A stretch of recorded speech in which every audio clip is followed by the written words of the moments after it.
I'm still trying to figure out what that was.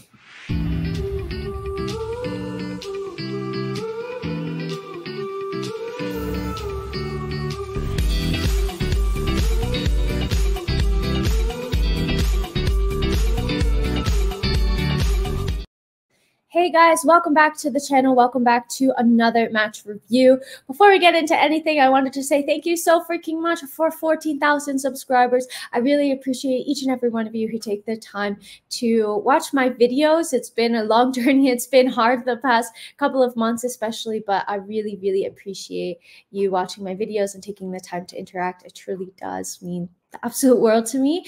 And without further ado, let's get into this match review, which unfortunately is not so much of a happy note. It's Manchester United 2, Chelsea 1. I had to take the night. I'm still feeling ill, so I was like, I'm just going to go to bed. Maybe I'll feel better in the morning.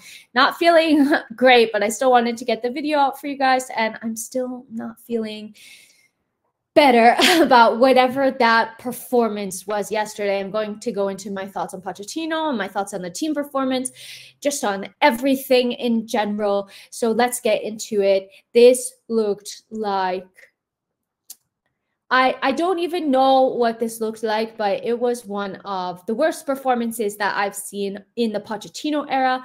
Maybe one of the worst performances that I've seen in the Todd Bowley era. The team just did not look up for it. They didn't look like fighting. Manchester United looked brilliant, and they have looked mediocre the entire season. They've been scraping together wins, and especially last-minute winners, but they have not looked good. And the thing that's shocking to me is that Chelsea haven't beaten Manchester United since 2018 in the FA Cup and since 2017 in the league, which is just insane. It's been like 5 to 6 years since we've beaten Manchester United, and we're up. I feel like we are a better team than Manchester United. I think that we have more to be excited about as well. And I didn't see that yesterday. Manchester United looked amazing, and we just looked like we didn't even show up. We couldn't put together passes.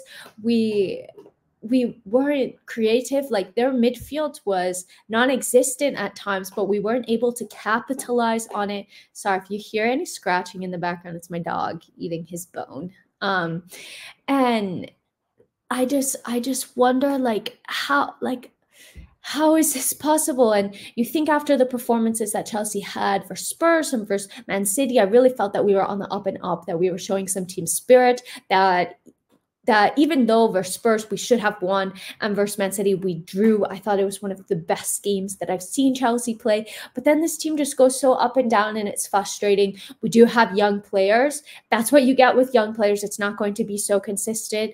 And I think that kind of shows the inexperience of the team, that there are ups and downs, and we don't have any super experienced players, bar maybe Thiago Silva in the team. But that's been one of the glaring issues. Who are the leaders in this team? Who's going to stand up? Because it is a very young team. You have Reece James, who's the captain, who was benched today because it seemed he had yet another knee problem, came on at halftime. We'll get into that.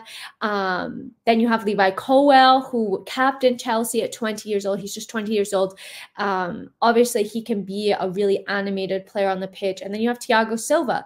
But apart from that, there aren't so many leaders. Maybe you can say Enzo Fernandez as well, but we're lacking this team of like real out and out leaders. And I think that we're seeing that especially in these sorts of games. Like my graphics, do you like the things that I've been working on for you? So first off, like Reece James, like on the bench, apparently he had a knee niggle. They're managing his injury. Cucurella starts at right back. He had a really poor performance, and he gets hooked off at halftime. And I think one of the key things that we're seeing here is that the back four is constantly changed. Sometimes Cucurella is playing right back, sometimes he's playing left back. Sometimes Disasi is playing right back, sometimes he's playing center back. Colwill is sometimes a left back, sometimes a center back, sometimes a left center back. And so that I think is contributing to a lot of the turmoil that Chelsea have had. And the reason why we're conceding so many goals is because the back four is just constantly changing. And typically, maybe you change your attack around, maybe the midfield, but typically your back four is the same week in, week out, and maybe you change for cup competition. So I know that Chelsea have had so many injuries to deal with, as well as suspensions, but I think that we really need to settle on a back four, pick our best four, and kind of go with that, because I don't think that this chopping and changing is helping anybody. I think we also saw how much Chelsea missed Conor Gallagher in this match and just his ability to progress the ball further up the pitch. And I think it was really evident just how much he does by not being in the team. It felt at times that Chelsea's midfield was just getting absolutely passed through as well. It's then the attackers. Like, I didn't think that Nico Jackson did much. He had some opportunities that he missed, and like I think that it's just a young squad. So when you have a young squad, like, they're going to be a bit inconsistent. Like, maybe we, like, if you have a player like this, maybe they're not meant to start week in, week out, because you have a more senior player who's going to really take the reins and score, and then they'll be able to contribute while they still develop. But the problem that I see with Chelsea is that we have this whole team of extremely young players who are going to have good games and bad games.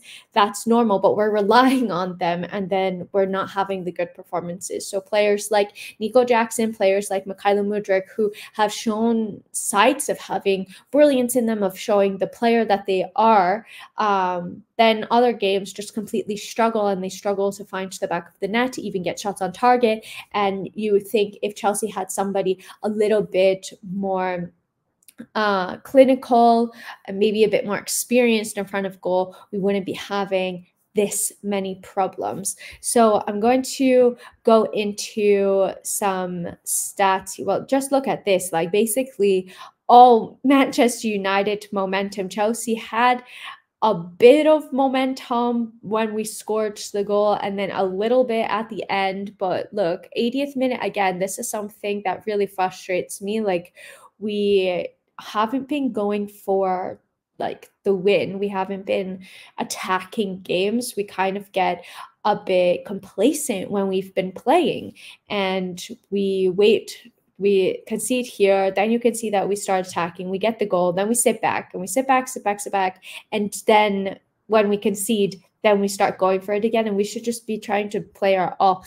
And you see that Manchester United here absolutely dominated us in basically all of the stats. We had a bit more possession than they did, but possession really doesn't matter if you're not doing anything with it. 4.17 expected goals, which is just freaking insane. 28 shots, 9 shots on target. Like, we made them look so good. Where was our midfield? Where was our defense? Like, what were we doing? 4 big chances missed. Chelsea have 5 big chances missed. Like, that's insane as well. And 12 corners to our 4. And it's just insane. So if you look at some key stats here, total shots, Manchester United players just absolutely top of the list here. The most shots that Chelsea had was Mykhailo Mudryk with 3 shots. We take a look at shots on target.